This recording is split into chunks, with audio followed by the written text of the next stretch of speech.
అందరికీ నమస్కారం. సంకటహర చతుర్థి ప్రాముఖ్యత గురించి తెలుసుకుందాము.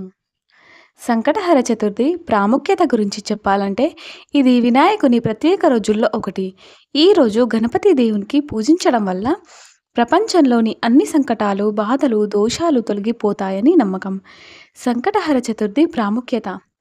సంకటాలను తొలగించే రోజు గణపతి దేవుడు, విఘ్నేశ్వరుడు, సంకటహర అని ప్రసిద్ధి.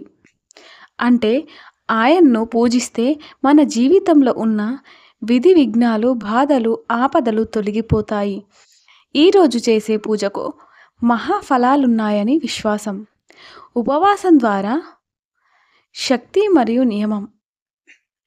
ఈరోజు ఉపవాసం చేయడం ద్వారా శరీర శుద్ధి, మనోనిగ్రహం, ఆత్మశుద్ధి కలుగుతాయని నమ్మకం. రాత్రి చంద్రదర్శనం తర్వాతే ఉపవాసం ముగించాలి. చంద్రుని దర్శనం ఈ రోజున చాలా ముఖ్యమైనది. గణపతి తండ్రి శివుడు చంద్రుని శాపం ఇచ్చిన సంగతి పురాణాలలో ఉంది. కనుక గణపతి పూజ తర్వాత చంద్ర దర్శనం చేస్తే అన్ని పాపాలు నశిస్తాయని నమ్మకం. గణపతి కథ శ్రవణం ద్వారా ఆధ్యాత్మిక లాభం.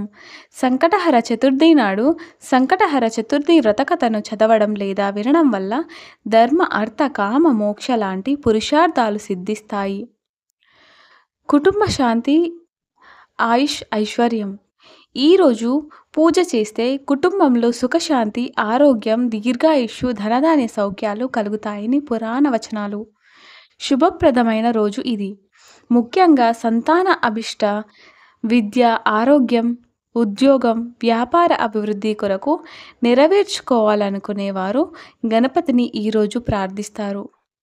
అనేక పురాణాలలో ప్రాముఖ్యత. గణేష పురాణం, ముగ్ధల పురాణం, నారదా పురాణం మొదలైనవి సంకటహర చతుర్థి మహిమను విశదీకరించాయి. సంకటహర చతుర్థి పాటించడం వల్ల విష్ణువు, శివుడు, దేవతల ఆశీర్వాదం కూడా లభిస్తుంది.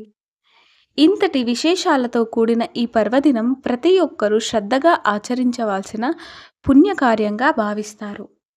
అయితే ఈ సంవత్సరం మార్చిలో ఏ తేదీన వచ్చింది, దాని యొక్క ప్రత్యేకత గురించి తెలుసుకుందాము. మార్చి 2025 17 సోమవారం. చతుర్థి యొక్క ప్రారంభం మార్చి 16 రాత్రి 11:38. చతుర్థి యొక్క ముగింపు మార్చి 17 రాత్రి 8:38. చంద్రకాలం అంటే చంద్రదర్శనం రాత్రి 9:16. ప్రధాన పూజ సమయం కూడా అదే. వ్రత విశేషాలు. గణపతి వ్రతం ఆచరించడం వల్ల జీవితంలోని సంకటాలు, ఇబ్బందులు తొలగిపోతాయి. చంద్రుని దర్శనం చేసే గణపతిని పూజించి ప్రత్యేక నైవేద్యాలు సమర్పిస్తారు. సంకటహర చతుర్థి వ్రతకథ శ్రవణం, పఠనం చేస్తారు. అలాగే గణపతి అష్టోత్తరం లేదా గణపతి గకారోష్టోత్తరం ఇవి కూడా చదువుతారు. ఉపవాసం చేసి రాత్రి చంద్రుని దర్శనం తర్వాత మాత్రమే భోజనం చేస్తారు. గణపతి దేవునికి 21 దుర్వా గడ్డి అంటే గరిక, 21 పుష్పాలతో పూజించడం ముఖ్యంగా చేస్తారు. ఈ వ్రతం చేయడం వల్ల లాభాలు. సంతాన ప్రాప్తి, ఆరోగ్యం, ఐశ్వర్యం, విద్య, విజయాలు లభిస్తాయని విశ్వాసం. కుటుంబంలో శాంతి, ఐక్యత కలుగుతుంది. గ్రహదోషాలు, వ్యాధులు, కష్టాలు తొలగిపోతాయి. ఈరోజు ఒక ప్రత్యేక మంత్రాన్ని జపించాలి. ఓం గం గణపతియే నమః. ఈ జపం చేయడం శ్రేష్టం. సంకటనాశన గణేశ స్తోత్రం పఠించడం మంచిది. సంకటహర చతుర్థి రోజు చేయవలసిన ముఖ్యమైన పనులు. పూజ కోసం శుద్ధమైన వస్త్రధారణ. ఇష్టమైతే గణపతి వ్రతాన్ని ప్రత్యేకంగా తెల్ల లేదా పసుపు రంగు వస్త్రాలు ధరించవచ్చు. శుభ్రంగా ఇంటిని శుద్ధి చేసుకోవాలి.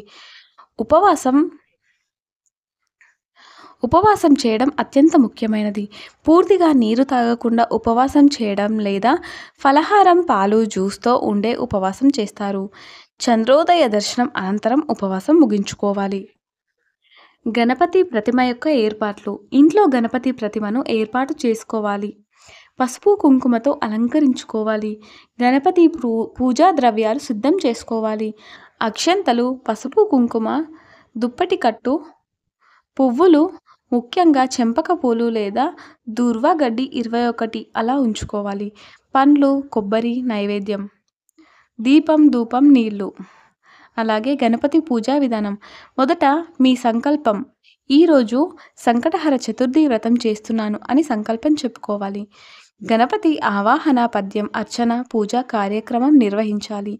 108 నామాలు లేదా అష్టోత్తర శతనామావళి అర్చన చేయాలి. గరికతో 21 పూలు, అలాగే గరిక 21 వాటితో పూజించాలి. ఈరోజు చేయవలసిన దానము అన్నదానము, బ్రాహ్మణులకు దానం చేయాలి. అలాగే గణపతి స్తోత్రాలు, భజనలు చేస్తూ ఆ రోజంతా గణపతిని స్మరించుకుంటూ ఉండాలి. శుద్ధిగా ఉండాలి. ఉపవాసం చేయాలి. గణపతికి పూజ చేయాలి. అలాగే నామావళి చదవాలి. కథ వినాలి. చంద్రదర్శనం, ఉపవాస విరమణ, దాన ధర్మాలు ఇవి పాటిస్తే సంకటాలు తొలగిపోయి మనశ్శాంతి, సంపద, ఆరోగ్యం కలుగుతుందని నమ్మకం.